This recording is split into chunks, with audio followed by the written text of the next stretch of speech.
This UCSD TV program is a presentation of University of California Television for educational and non-commercial use only. Check out the new YouTube original channel UCTV Prime at youtube.com/UCTV Prime. Subscribe today to get new programs every week. Moby-Dick, a huge novel, many themes through it. How did you come to the idea of trying to condense that into an opera in the first place? Because it looks impossible. Well, first of all, it was Terrence McNally's idea. And when he suggested it, it was for the Dallas Opera. They were going to open a new opera house, the Winspear Opera House. And Jonathan Pell had asked me, what would you be interested in doing? And so I happened to be in New York, and I asked Terrence, well, what would we do? And he said, well, there's only one opera I want to do, and that's Moby-Dick. And I went, Moby-Dick. And I thought about it, and I looked in his eye, and I saw this twinkle and this smile, and I knew that it was going to be possible, because he's such a great man of the theater. And I called up Jonathan, and I said, Moby-Dick. And he goes, anything else? And once I convinced him that it was the piece that I really wanted to do, and the more I thought about it, the more I got excited about it, because again, it's a piece where you go, how is that going to be possible? How are they going to do that? But that's a great place to start. If you start from a place of, oh, well, that's obvious, then all the surprise and the terror is gone. And I find that terror is a good thing for me as a composer, to challenge myself.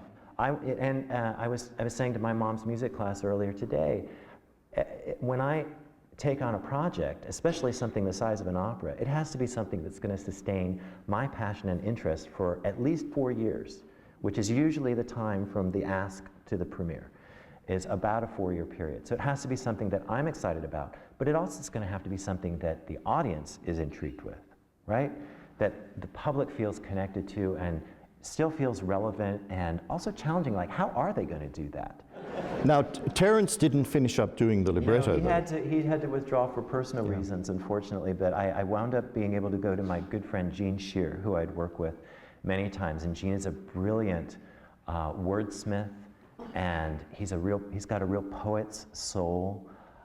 He's also a composer. He's a composer, but his heart is in the theater. He's a songwriter, and he's a really gifted songwriter. He wrote American Anthem that was used by Ken Burns for the World War II series, sung by Norah Jones, and Denise Graves has recorded it, so has Nathan Gunn. He's had a lot of success with his songs, but he also is just a really brilliant writer and librettist, and that's a process that takes a lot of time to develop, just like composition. And he's had some wonderful opportunities, and we found each other at just the right time, and did several song cycles together, as well as our first opera project was a piece for Frederica von Stade called 3 Decembers, a 3-character opera that we did for Houston Grand Opera.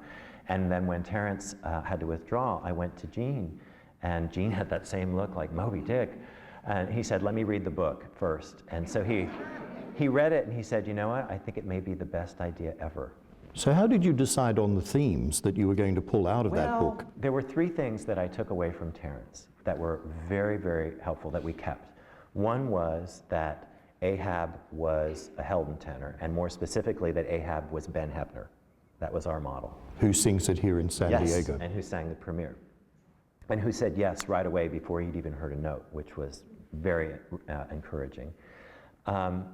2, that the whole piece was set on the water. So we never went back and forth between land and water. So that it was really a sea epic and adventure. 3, that Pip, the cabin boy, would be a soprano pants role. So you would have a female voice in there. Those 3 things were terribly helpful. And then when I got back to Gene, I suddenly had this idea. I said, Gene, what if instead of the first line of the opera being Call Me Ishmael, what if it's the last line? What if we really earn that line? What if we build everything up to that line? What does that line really mean? And what we discovered it meant was that the opera was about the creation, the formation of this character who would ultimately survive all of this good and evil and horror and still want to live and survive, but would want to be known as Ishmael. This is the person who would survive all of this and then years later write the book that we know as Moby-Dick. That freed us up tremendously, because if he's going to become a writer at the end, that means we can just create or suggest events that would inspire a writer's imagination years later. So that was key. Then it was narrowing down the characters. I read the book a couple of times, Jean read it a couple times, then we put it away. We thought, now what still resonates with us? We went to Nantucket to go to the Whaling Museum there and to really get started, and looked at the artifacts, talked to people, found out about the actual ship, the Essex, which was the whale ship in 1820 that was rammed and sunk by a sperm whale off the coast of Argentina. There was an author named Nathaniel Philbrick, who we met in Nantucket, who had written a novel called In the Heart of the Sea, historical fiction, based on the events of the Essex. And that story of the Essex is what inspired Melville to write Moby-Dick. I read that book, and the whole world of Moby-Dick came to life for me. And suddenly, we realized that the central journeys, there are two central journeys. There's Ahab versus Starbuck. Ahab, who's in control of everyone's physical life on that ship. Starbuck, his first mate, who's the only one who really sees Ahab for who he is. This great, charismatic leader who is going insane, who is probably manic depressive. The way Ahab acts, he probably is manic depressive, but really losing it and lost in this obsession. So he is manic depressive, obsessive compulsive, deeply wounded, aching man, who's also kind of mercenary in the way he views his job, like a soldier that has to keep going back to battle, or an actor that keeps going on the stage. You know, I just heard that Carol Channing is going to do another show. She's, you know, I mean, I hate to compare Carol Channing with Ahab, but you know, it's like that drive, you know, is unbelievable. So when you think of Ahab with this drive to just keep going back, especially now to conquer this thing that has offended him so deeply on such a spiritual level. So Ahab controls everyone's physical life. Starbuck is the one who sees the madness. He's the only one who sees it. And Starbuck sees the whole ship voyage as a way to make money to get back home and be with his family.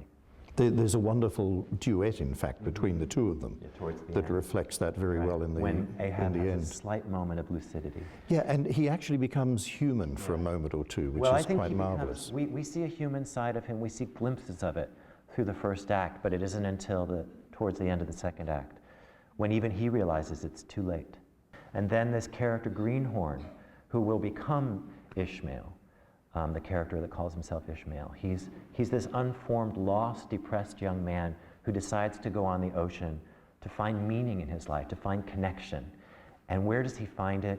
But with the most unlikely person, the spiritual center of the ship, this pagan, heathen South Seas prince named Queequeg, who's the primary harpooner, who becomes not only kind of a soulmate and a great friend, but a real guide for him. So their journey is sort of the emotional, spiritual journey. So we have sort of this physical and this spiritual world going on at the same time. So those parallel journeys became very, very clear.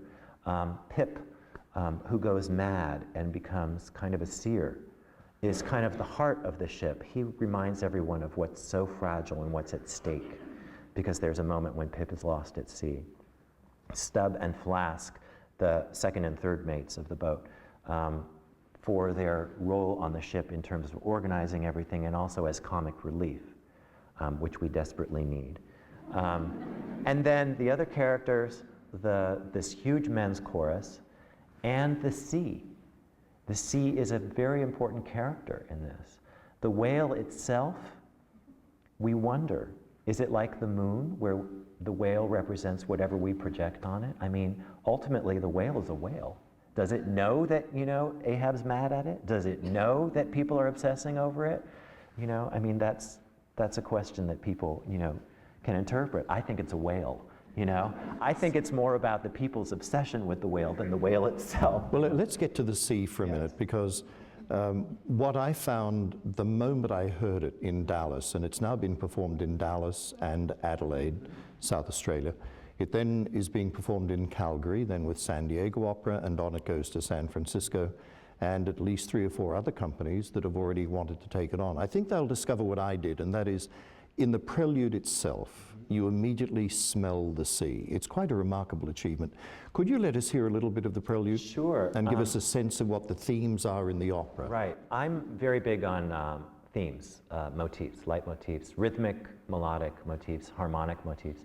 There is one chord progression that somehow I found that encapsulates, for me, basically the whole journey. It was the core of the sound world for the opera. When I'm writing an opera, I have to find a musical universe in which all those characters can live, so that the music is of a piece, even though they each have their individuality.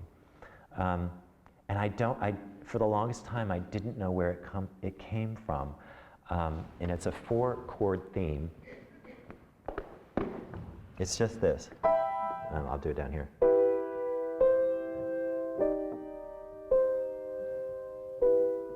Just those 4 chords. And it just has this feel of rise and fall. There's a yearning to it, just those 4 chords. And from that, and throughout the opera, it appears in many, many different permutations. The other theme that happened very quickly was Queequeg, who opens the opera, chanting to his idol. Gene found a text for him, a South Seas text that I set. And there's a line, one of the lines that constantly goes through is this.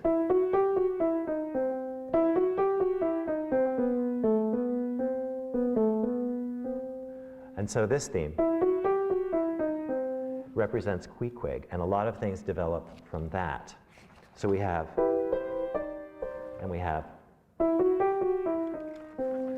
and we also have a theme for Ahab, which is just, I'm sorry.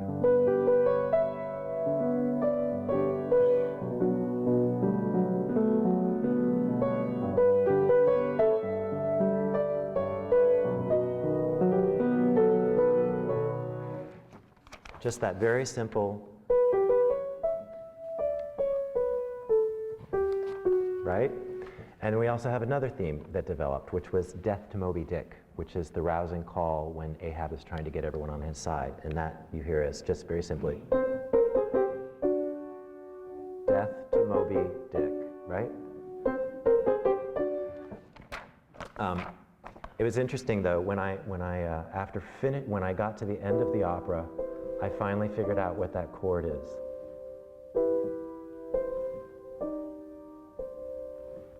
Call Me Ishmael.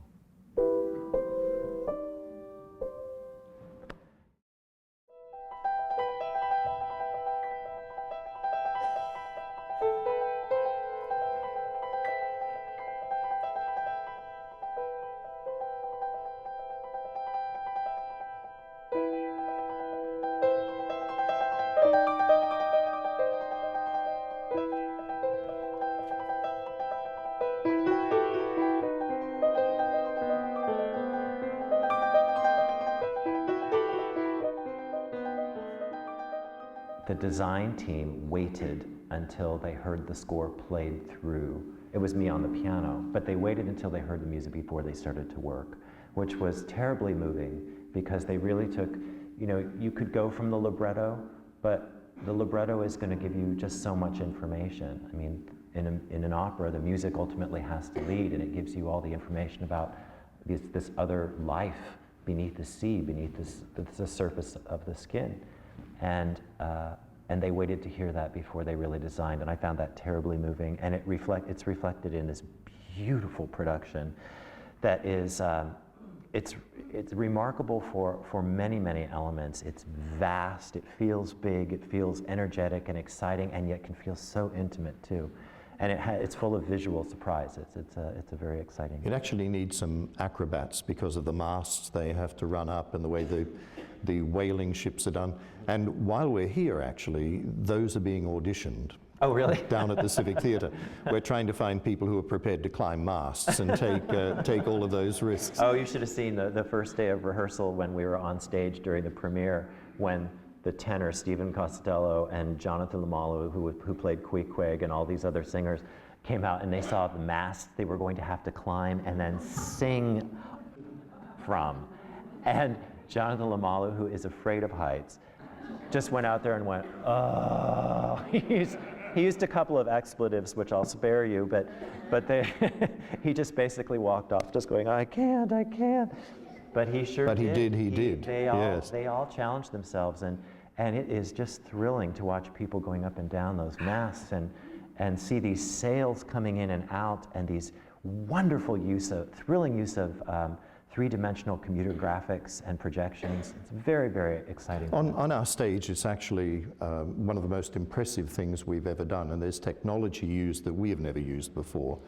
And I've seen the production now in Dallas and also in Adelaide, and the cast in each production was really quite different. There were one or two that were consistent, but it works whatever the cast is, which I thought was very, very remarkable. Sometimes a new opera is built around one singer, and if that singer isn't there, is it going to work? Well, I can assure you this is a work that has a life anywhere, because although it requires quality singers, we can find them in opera theaters. And here in San Diego, many of the cast are the same as Dallas, because as we entered into the project with the other companies, I was constantly communicating with Jonathan Pell in Dallas, who did a remarkable job in making this happen. And we talked about every role. So when you come to it in San Diego, many of the people are the same, I think which is great. I think there's only one person who's new to the role. Yeah. Right? Jonathan Boyd as Greenhorn. That's right. Because Stephen Costello was not available in our dates, and then we moved the dates, and he would have been available. But I'm very happy with Boyd. He's going to be terrific. But that's always very encouraging in writing an opera. I write for characters, I write for the roles, but I have to know the singers that I'm dressing them on. It just really, I'm very visual as a theater composer. I have to imagine how it can be staged, who's going to be singing and what they'll look like, what I'll feel like in the audience watching all of that happen. And so when I know who the singers are, it just makes all the difference. Then I can really write freely, because that takes one other unknown quantity out of it for me. I want to talk about how you get to that. We did a sing-through of the work, a work-through in San Francisco, quite early in the piece. Hearing your music sung by those voices then, did it make you rethink any of the roles, any of the scoring, or were you fairly satisfied even at that point? It was, what the workshop is about is really learning the dramatic pacing, hearing it sung. Is the tessitura too high, too low? Are there optional notes that I could write in? Those kinds of things I'll learn, and also learn from the singers, because I'll ask them, please tell me, is that vowel uncomfortable up there? Is there a better vowel? What would work better for you? Is there a word that you're having trouble saying, when you're singing up there? And so little things like that will get tinkered with. But dramatic pacing in an opera is so key, and it's, I think, very often overlooked. And what I need from the beginning is I have to have, well, I'm the composer, I have to have the librettist, the director, and the conductor all lined up, and I have to know those people and trust them as a team. Then I have to have nothing but friendly ears around me for perspective, because it is so easy in something that massive to take a wrong turn and go off track. So to have someone who's always asking questions, always asking the right questions, and then a chance to read through it and really learn about the piece, the pacing of the piece, what it's doing, and where it needs cutting, or where it could use some more, and mostly it's cutting. But I'd rather cut, actually, than write extra material. And as a composer, what happens is I get too close to the material. I fall in love with, oh, but isn't that pretty? Isn't that pretty? And they're like, yeah, it's pretty. It'll be prettier somewhere else. So, it's pretty long. So that's kind of death in a piece, because if people start looking at their watches, it means they're not in the piece, you know, they're not in the pace of the drama. And that's very, very important to me. So workshops are very valuable. Workshops, very valuable, and that's what I learned is mostly about dramaturgical pacing and how I can work with the librettist and director and conductor to make the right cuts and the right choices so that the piece is really, really smooth and very tight. And then with any world premiere, for the first production, I usually insist on 5 weeks of rehearsal so that we really have a chance to work on it in case there's anything that needs tinkering, because by then the singers are expected to show up with everything memorized. So asking them to re-memorize or relearn something is very demanding and very tricky because in something as massive as an opera.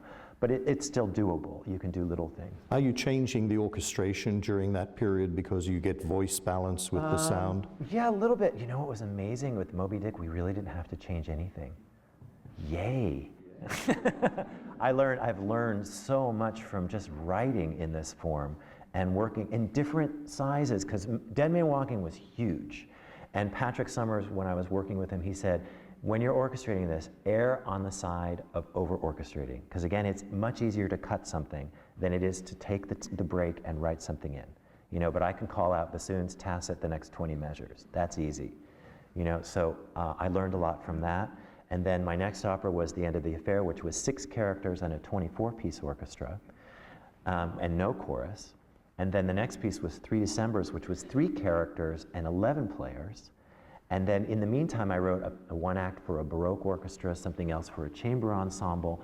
So learning about combinations and balances that work. So when I got to Moby-Dick, actually, it had been 10 years since Dead Man Walking, and I'd learned so much that I just wrote with tremendous confidence. It actually shows, because not only do I think the music shows great growth professionally, but the balances are so good. It's one of the few new operas I've attended where I could really hear every word, and yet it wasn't because the orchestra was quiet. The voices were additional instruments that completed the orchestration. I think that's where my love of chamber music comes in. Because if you can think of an opera as a massive piece of chamber music, where the intimacy and those connections are so important from every single person, and I don't know if any of you are musicians, but you rehearse a piece of chamber music by yourself, and it's really hard because you don't have the complete picture, and an opera is that way too. And if it's done really well, the only time you really feel that it's unified is when you finally hear everyone together. So exciting to hear the complete picture. But to have that sense of intimacy, you know, to think of an opera the size of Moby-Dick as a chamber work on a massive scale, I think is really thrilling. Now, Dead Man Walking was a huge success at the very beginning. I don't know of any composer who had his first work come to life so much and be taken around the world so quickly. I think Puccini and Verdi would have been rather envious had their first works done that. I'll take their work. Exactly. but not their royalties. No, I would be happy to take those too. In the case of Moby-Dick, when you see it again, do you rethink anything, or is the work put to bed now and that's it?